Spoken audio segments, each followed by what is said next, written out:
morning po sa inyo. Kamusta po? Kamusta pong lahat? Isang mapagpalang araw. Ngayong umaga po ito, may isa na namang napakagandang tayong pag-uusapan na magagaling po sa Isaiah chapter 40 verse 28 na nagpapaalala sa atin na hindi nauubusan ng Panginoon. Hindi nagkukulang, na lagi siyang nandyan, ah, lagi siyang nakatugon sa atin, no? Kaya ngayong umaga pong to, bago po tayo magsimula mag-devotion, tayo po'y manalangin. Panginoon, salamat po sa umagang ito. Salamat, Panginoon, sa inyong kabutihan, sa bawat isa. Salamat sa bagong umaga. Salamat sa inyong pagmamahal sa amin, Lord. Lord, sa umaga pong ito, gabayan niyo po ang aming mga puso at isipan sa aming pag-aaral ng inyong salita. Maraming salamat, Panginoon, sa pangalan ni Jesus. Amen and amen. Magandang umaga po sa inyo, no? Yung pag-aaralan po natin ngayon ay magagaling po sa Isaiah chapter 40 verse 28. Basahin ko po sa inyo, no? Sabi po dito, hindi nyo ba alam o hindi nyo ba naririnig na ang Panginoon ay walang hanggang Diyos na lumikha ng buong mundo?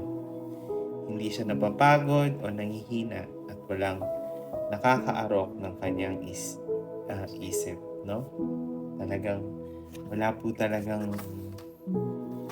makakaintindi or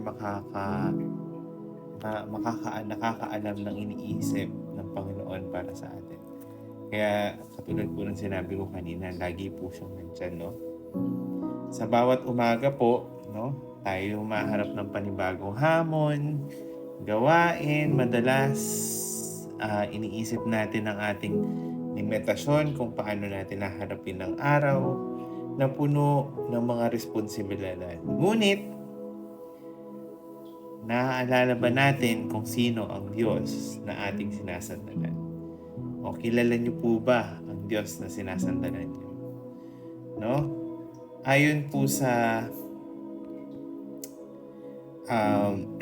ayon po sa Isaiah 40 verse 28, sabi po dito, no, katulad po ng sinabi niya kanina, hindi nyo ba alam hindi nyo ba naririnig na ang Panginoon ay walang hanggang Diyos na lumikha ng buong mundo. Hindi siya napapagod o nangihina at walang nakakaarok ng kanyang iniisip, no? Tanong ko po sa inyo, no, na kilala niyo po ba ang Panginoon niyo? Ako, ito po yung description ng Panginoon ko. Ng Diyos na pinagsisilbihan at sinasandalan ko, hopefully sinasandalan niyo rin po. Kasi marami pong problema, marami po tayong dinadanas. Pero kung wala po yung Diyos na ito sa buhay ko, baka ako po ay bumitaw na, sumuko na sa buhay.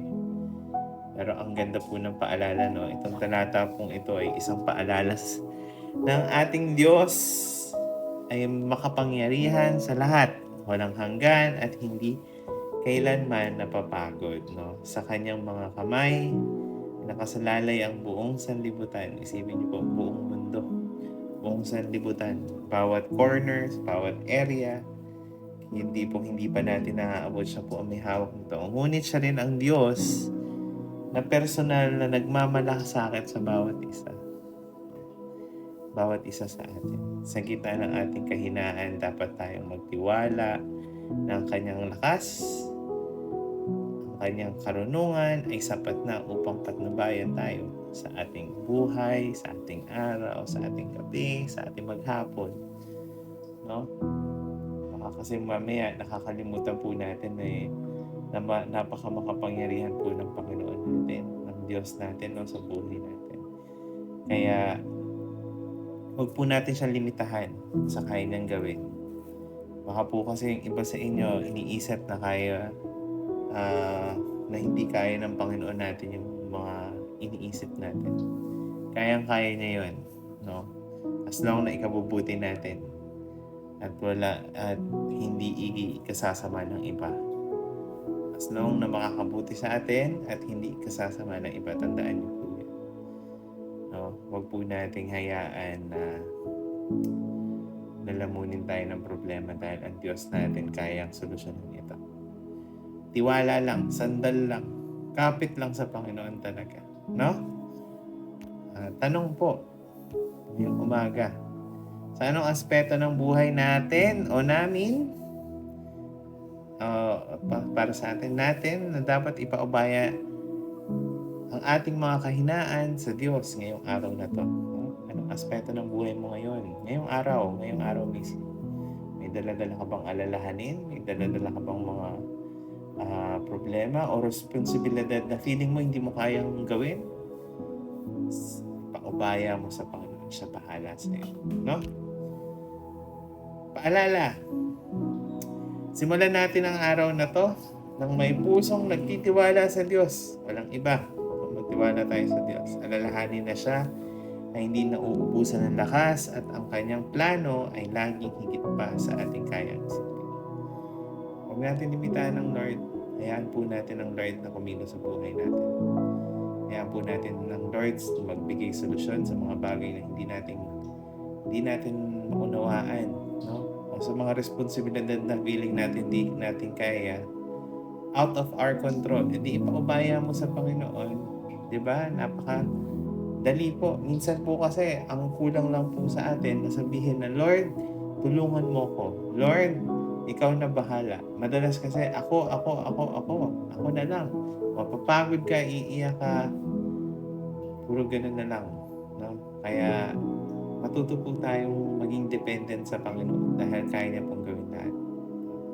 Kilalanin niyo po ng mabuti ang Panginoon dahil pag nakilala niyo po siya, hindi niyo po kayang isipin ang kaya niyong gawin sa buhay.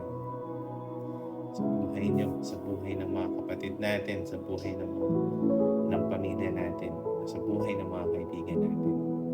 Kaya ngayong araw pong ito, simulan natin itong araw na ito ng pusong may pagtitiwala, ng buong pagtitiwala sa Diyos. Okay po? Tayo po'y manalangin. Panginoon, talagang kayo po ang Diyos na walang hanggan. Salamat sa iyong pagiging makapangyarihan at walang hanggan ang kaya niyong gawin sa buhay namin. Sa araw pong ito, turuan niyo po kaming magtiwala sa inyo. Magbigay kalakasan ng mga ang pag-asa na ibinibigay niyo sa aming puso. Sinusuko po namin ang aming alalahanin, ang aming problema, o yung mga bagay na hindi po namin kayang kontrolin o out of our control.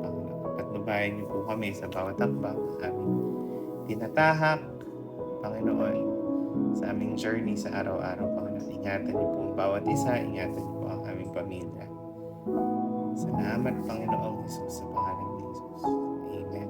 Amen. No? Good morning po ulit. Ingat po kayo. God bless you po.